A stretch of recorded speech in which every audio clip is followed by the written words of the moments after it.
আসসালামু আলাইকুম প্রিয় দেশবাসী এবং আমার প্রবাসী ভাইয়েরা। দেখেন দেখেন প্রবাসে আপনারা যে বলেন শান্তি শান্তি, শান্তিটা দেখেন কত পরিমাণ রোদ। এখন 45 থেকে 47 ডিগ্রির মতো রোদ এখানে।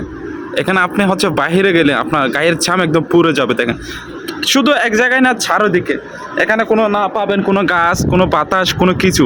রোদ আর রোদ, মানে বাইরে যদি যান আপনার পরানটা বের হয়ে যাবে। আর এর মধ্যে কাজ করা কোনো তো পচি বলি না। দেখেন চারিদিকে বিল্ডিংগুলো মনে হয় জ্বলে যাচ্ছে আগুনে পুড়ে, কিন্তু বাহিরের দিক দিয়ে, কিন্তু ভিতরে এসি আছে, এই জন্য একটু মানুষ থাকতে পারতেছে। পুরো এখন ঠাটকা রোদ, মনে হয় আগুন পড়তেছে।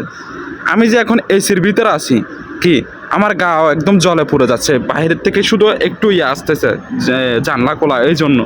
তো এটাই হচ্ছে প্রবাস। আর মানে ছাড়ে দেখে পাথর আর পাথর, কি কোনো গাছ নাই, কোনো বাতাস নাই, কোনো বায়ু নাই, কোনো কিছু নাই। রোদ আর রোদ, রোদ আর রোদ। আরে ভাই এত রোদ! রোদ হলো কোনো সমস্যা ছিল না, কিন্তু রোদগুলো একদম আগুন আগুন আগুন পড়তেছে, আগুন।